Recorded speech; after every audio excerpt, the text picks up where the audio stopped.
Hi, my dear students. Welcome to Chemistry SR, our chemistry channel. ఈరోజు మనం intermediate second year అయిన solid state chapter introduction చూద్దాం. So then topic wise discuss చేద్దాం. Okay, సరే.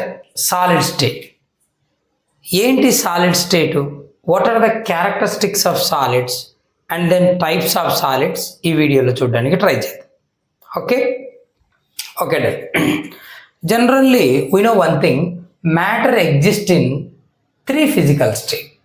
What is meant by matter? Matter is nothing but anything that occupies space and having some mass. ఏదైనా సరే కొంత space occupy చేస్తూ కొంత mass provide చేయగలిగితే దాన్ని మ్యాటర్ అంటారు. సో మన మార్కర్స్ మ్యాటరే, మన షర్ట్ బటను మ్యాటరే, మన హెయిర్ మ్యాటరే, everything whatever it, if it possess some mass and occupies some space, then it is simply said to be a matter. Clear?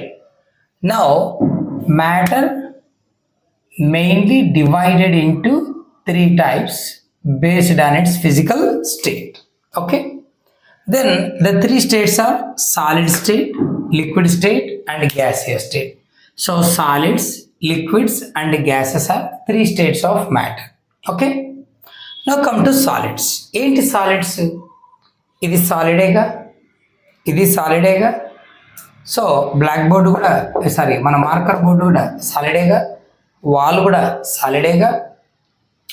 Solids are nothing but they possess definite shape, nothing but geometry అనొచ్చు, and then volume. ఒక definite shape ఉంటుంది, definite volume ఉంటుంది. For example దీన్ని తీసుకుందాం. A solid ఒక definite shape ఉంది. What is the volume అంటే length into breadth into height తీసుకుంటే we get its volume. So like that every solid possess definite shape and possess definite volume. Okay, and then what about liquids? Liquids possess definite volume but no definite shape. ఇదేలా? For example early morning మనం 1 litre milk అనేది కొంటాం. ఒక వెజల్తో certain క్వాంటిటీలో measure చేసి ఇస్తారు మనం.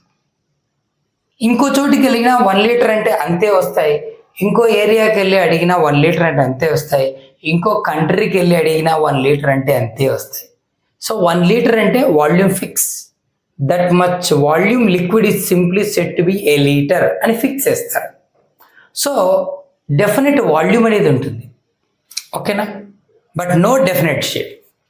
లిక్విడ్స్ని మనం గ్లాస్లో తీసుకుంటే గ్లాస్ షేప్లో వస్తాయి, ఒక బౌల్లో తీసుకుంటే బౌల్ షేప్లోకి వస్తాయి. So liquids doesn't possess definite shape అంట. Clear? Now come to gases. No definite shape and volume. గ్యాసెస్కి ఒక డెఫినెట్ షేప్ అనేది ఉండదు.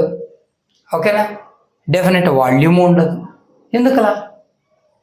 Because molecules have very weak inter molecular interactions. They are far apart. ఒకదానికొకటి దూర దూరంగా ఉంటాయి. Randomly moves in all directions. And here one example volume గురించి మాట్లాడదాం. ఇప్పుడు చిన్న పర్ఫ్యూమ్ బాటిల్ తీసుకుందాం. 1 డ్రాప్ స్ప్రే చేద్దాం. కొంచెం ఎంతో 0.5 ml ఎంతో స్ప్రే చేసాం. మనం నిల్చున్న రూమ్ మొత్తం పర్ఫ్యూమ్ స్మెల్ వస్తుంది. అంటే మనం ఏమన్నా ఈ రూమ్ వాల్యూమ్కు సరిపడా పర్ఫ్యూమ్ని మన మీద వేసుకొని వచ్చామా? లేదు కదా, జస్ట్ 0.5 ml. బట్ ఇంత వాల్యూమ్ అదే స్మెల్ వస్తాం. అంటే gases has the ability to occupy available volume. అవైలబుల్గా ఉన్న వాల్యూమ్ను ఆక్యుపై చేసే నేచర్ ఉంటుంది. కాబట్టి ఇప్పుడు మనం తీసుకున్న వాల్యూమ్ ఏమో 0.5 ml, కానీ స్మెల్ వస్తున్నదేమో దిస్ మచ్ రూమ్, పెద్ద రూమ్. ఈ హాల్ మొత్తం వస్తుంది అనుకుందాం, ఒక హాల్ అనుకుంటే. సో దీన్ని బట్టి దాని వాల్యూమ్ ఏదని చెప్పాలి? 0.5 ml అని చెప్పాలా, హాల్ వాల్యూమ్ అని చెప్పాలా? So no definite volume because they occupy available volume అంటారు. Okay, now come to second one. Intermolecular distances is very short. Nothing but solids are rigid, tightly held by strong attractive forces. So strong binding forces anta. Intermolecular distance is very short. మాలిక్యూల్కి లేదా 2 ions అయితే అయాన్స్కి atoms అయితే ఆటమ్స్కి సరే మధ్య ఉన్న distance చాలా తక్కువ ఉంటుంది. So the distance is very short. Distance is short between the particles. నా కమ్ టు లిక్విడ్స్. ఇక్కడ చాలా షార్ట్గా ఉన్నాయి. షార్ట్ డిస్టెన్స్ అంటే టైట్గా బైండ్ అయి ఉన్నాయి. Nothing but inter molecular forces are strong. Forces which holds the particles in the solid are strong. But in the case of liquids, there are cohesive forces. Cohesive forces is nothing but collection of forces like hydrogen bonding, van der Waals forces, ఇలాంటి వాటిని కలిపి cohesive forces అంటాం, which is less forces when compared to strong binding forces in solids. సాలిడ్స్లో ఉన్నంత strong binding forces కాదు, దానికంటే కొంచెం తక్కువ. Now come to gases. Weak inter molecular forces. అందుకే they randomly move, freely move and occupy available volume. Liquids కొంచెం క్లోజ్గా ఉన్నాయి, solids టైట్గా బైండ్ అయినాయి. దీన్ని బట్టి చెప్పొచ్చు inter particle distance is very short, large distance. Okay, next incompressible solids we can't compress. ఓకేనా, సాలిడ్స్ని మనం అంత ఈజీగా కంప్రెస్ చేయలేము. ఇప్పుడు ఈ వుడ్ ఉంది, దీన్ని కంప్రెస్ అవుతుందా? అవ్వదు. Incompressible because already particles are క్లోజ్గా కాంటాక్ట్లో ఉన్నాయి. ఇంకా మనం ఏం చేయగలం? కంప్రెస్ చేయలేము. బట్ లిక్విడ్స్ విషయానికి వస్తే generally we can say one thing, liquids are incompressible అని చెప్తాం. It's a general thing, but they are also compressible. The compressibility can be consider. Compressible చాలా తక్కువగా కంప్రెస్ చేయొచ్చు. మరి ఆ వాల్యూని ఎప్పుడు కన్సిడర్ చేయాలంటే when the fluid flows with a velocity which is greater than velocity of sound. Compressible and it is important or significant when velocity of fluid exceeds velocity of sound. Sound waves కన్నా ఎక్కువ ఫాస్ట్గా travel అవుతున్నప్పుడు అప్పుడు వాటి కంప్రెసిబిలిటీని కూడా consider చేయాలి. Now come to gases.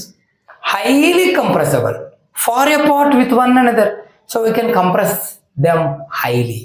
So highly compressible nothing but large inter molecular spaces. Molecules మధ్య space ఎక్కువగా ఉంటుంది కాబట్టి బాగా కంప్రెస్ చేయొచ్చు. అర్థమైందా? This is about introduction about matter. ఓకేనా, ఇందులో మనకు ఇంటర్ ఫస్ట్ ఇయర్లో మనం గ్యాసియస్ స్టేట్ చదివేశాం. మన 11th కెమిస్ట్రీలో చదివేశాం. Inter first year or 11th class chemistry. Then liquids కూడా ఇదే 11th క్లాస్ కెమిస్ట్రీలో లాస్ట్లో కొంచెం చదివాం, little bit. Melting point, evaporation, boiling point, vapour pressure, viscosity, surface tension అనే ఈ టాపిక్స్లో ఈ లిక్విడ్స్ గురించి కవర్ చేశాం. ఓకేనా, so this is about classification of matter based on physical state.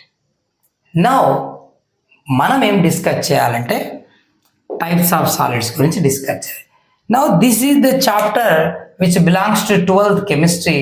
Now we are discussing about solids. Okay, discuss చేద్దాం వీటిలో solids గురించి. ఓకేనా, డన్.